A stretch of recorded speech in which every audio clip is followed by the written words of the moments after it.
Polarization is the classic imprint of duality. Perhaps there can be more than two sides to polarization, although I think that begins to distort its essence. If there are multiple sides, we should refer to those as factions.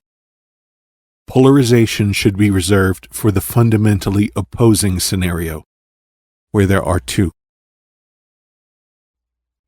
Good and evil, the light and the dark, yin and yang, just enough to keep this world topsy-turvy with never-ending drama. This is a principle of vibration, of constant motion. Polarization is in fact motivational. It is a fuel. It gives energy. The strong sense of direction it provides encourages propulsion. It magnetizes us toward or repels us away from either of its perfectly hostile poles. Once that motivational force propels both sides to their outermost limits, the result is then stagnation. These two poles form the 180-degree opposition aspect, a geometry of conflict and war. Whereas the circle embodies an unbroken unity, polarization divides us in two. At least in the vast majority of civilizations formed thus far, we have set up our societies based upon this polarization principle. It is as though we have built our cultures specifically with the thought of conflict right at center stage. Of course, the origins may have been subliminal. Soon enough, it becomes overt. A famous scriptural teaching once told us, "A house divided against itself cannot stand." So why do we formulate our very government based upon such a flawed architecture? The two-party system is a clumsily semi-productive endeavor at best. At worst, the mosaic of a rich and varied culture is but shattered glass left on the floor, a victim of its fallen house. The American experiment seems shaky these days. I think it's mostly been a beautiful thing. We are a rich and varied people. The karmic blessings upon our lot is great. We have done so much well. Not everything, of course. It could not be expected otherwise. In current times, we find ourselves nearing an impending crossroads where heavy consequences await.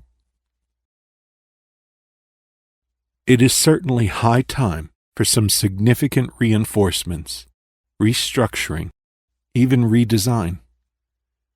The traditionalist romanticizes America as an inspired and flawless concept, thereby unassailable in its glory and in need of no modifications. Such is the blindness of nationalism. A true patriot will admit the faults of a society now deeply at odds with itself, fractured and rendered largely unprogressive, its gears grinding to a near halt. The vitriol we display toward each other, this red and blue civil Cold War, is definitely eroding our foundations as never before. Our combativeness used to be a bit more elegant, moderated, and discreet. We used to, at a minimum, feign bipartisanship as a worthy aspiration. Now it is only entrenched warfare at the elected seats of power. We no longer so much as pretend to try for civility. The citizenry hurts in all sorts of ways, with little improvement able to see the light of legislation in this indomitably deadlocked dual-party travesty. Sure, the wheels are still turning, but do not yourself be fooled. that we are in a safe and sustainable state of operation.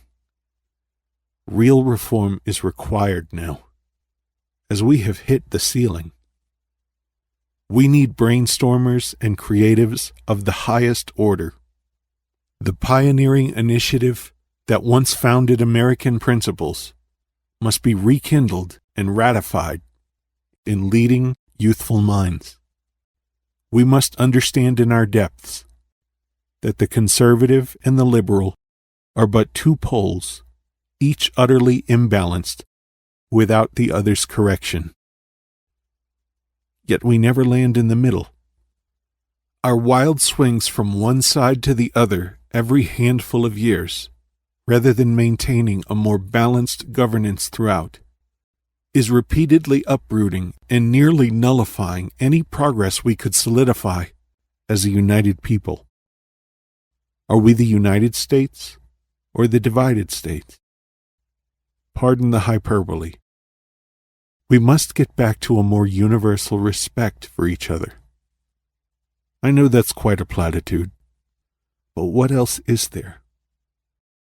This is our only path forward, regardless of the difficulty. America illustrated my example of polarization here. But this is, of course, a global phenomenon. All countries and their peoples have many internal polarities, oppositions, and dividing lines. It is not exclusively negative in effect, though I do believe polarization is more problematic than constructive on the whole. Even though the dynamic at play is 50-50, the results are not so even. Our ardent extremists, our ideologues who love to congregate at the far fray, have mistaken the balanced center as a destination boring, unimaginative, and ineffective.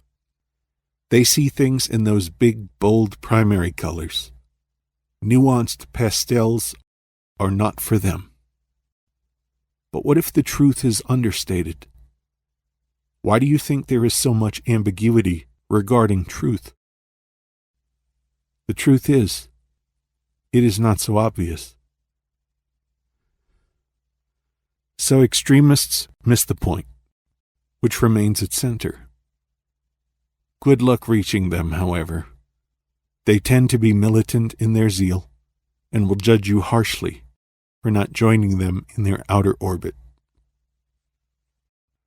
We're all somewhere along this spectrum, with much wavering and wandering about, closer to and further from. We call the pastime life. If God, or truth, or ultimate reality is the star of light at the center of it all, let us get away from this foolish tendency toward polarization, which couldn't be further from the truth.